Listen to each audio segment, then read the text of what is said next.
He knows when food is there. His name's Siku. Siku.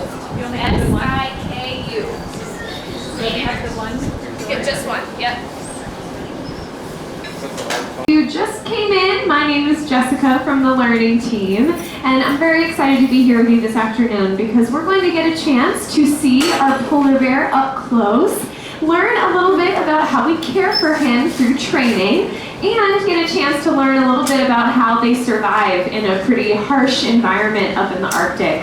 This will be a fun about 10-minute training.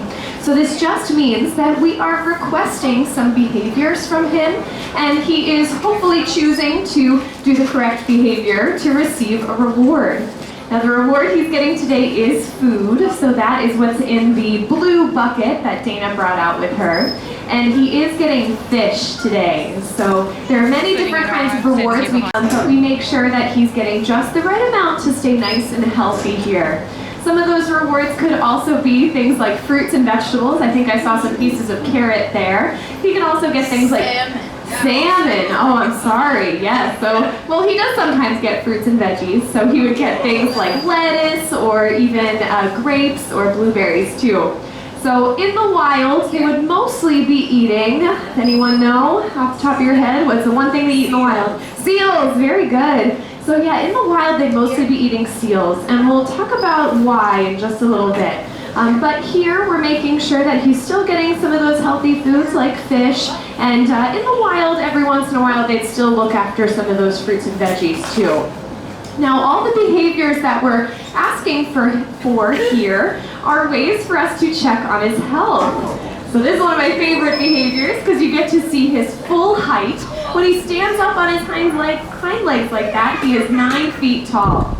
So again, it shows you that impressive size. But we also ask him to stand up like that because it's a great for everything looks normal and everything looks healthy.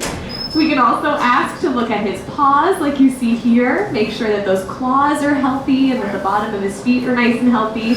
We can even ask to look in his mouth and check his teeth, just like going to the dentist. So this is really a way for Siku to participate in his own healthcare checkups so that it's really easy and as least stressful as possible for us to care for him and check and make sure everything looks normal. Now this is also a really fun opportunity for us to get a chance to see some of those adaptations that help him survive in the Arctic. Now the Arctic is a really harsh environment. What's the first thing that comes to mind when you think of the Arctic? Cold. Yep, me too. I think of cold, I think of snow. So that's usually what comes to mind because that is really what most of the year is there in the Arctic. So in the winter, the average temperatures are about -30 to -50 degrees Fahrenheit. So we'd probably want to wear all of our clothes to stay warm up there. But luckily, polar bears have a built-in coat. So they have that really thick layer of fur. That is probably the first thing we think of when we think of polar bears, that white coat. And it is made of 2 different layers. So they have an under fur that's like a nice fleece.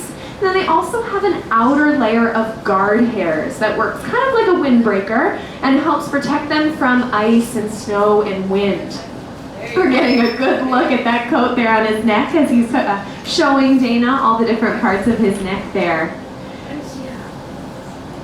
Now, in the Arctic, we mentioned that they would mostly be hunting for seals. Now, seals are extremely important for wild polar bears because those giant 12-inch wide paws to walk along the ice. They're very good at picking their path carefully so that they don't break the ice and can walk along. They even have special pads that help them not slip on the ice, too. So they walk along the ice and they look for something very specific. They're looking for a small hole in the ice that seals use to breathe. So the seals have to come up for air, and as soon as that seal comes up, they'll find that there is a polar bear waiting for him, and the polar bear will use those big claws and teeth to pull the seal out of the water and have a great meal. This is the best way for polar bears to hunt for them because seals are very good swimmers. And the seals can always swim faster than a polar bear. So even though polar bears are great at swimming too, it's much easier for them to use that method of walking on the ice and pulling those seals out of the water to hunt for them. Now the Arctic does change a little bit. The Arctic does have seasons, just like we do here in Chicago.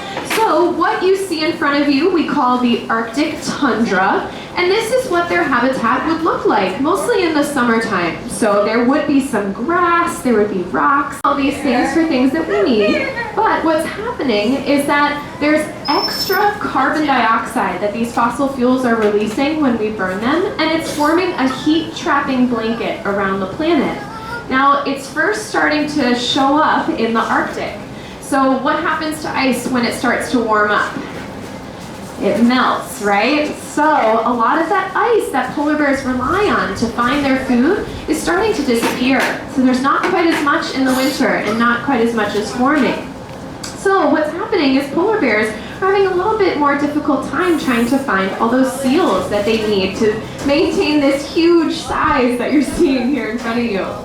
Now, what's really exciting is that you guys are already helping polar bears just by coming to see us here today. So you can give yourselves a pat on the back already, because Lincoln Park Zoo is what's called an Arctic Ambassador Center. So we are partnering with an organization called Polar Bears International that's working to try and protect the Arctic and learn about what we can do to help and reduce some of those carbon emissions. So we talked about cars, right? Does anyone here maybe take public transportation to get to the zoo today? Raise your hand if you took public transit today. Yay, awesome job. So you can also carpool with your friends. That's a great way to hang out with your friends, catch up, and also reduce the number of cars that are on the road. Something that I like to do is also turn my thermostat down a few degrees in my house. So maybe turn down the AC a little bit, turn down the heat a little bit, and then I just wear on my really dirty too. Now that will not only help polar bears, but it'll actually keep the planet healthy for all of us, because this effect that we're seeing now, this changing climate, is not just going to affect the Arctic, it's going to affect everyone, wherever you live. So those are all really great ways that we can work together, make really easy choices to try and reduce some of those carbon emissions. And then we can help polar bears like Siku. So you can see that Dana has finished up with all of his food.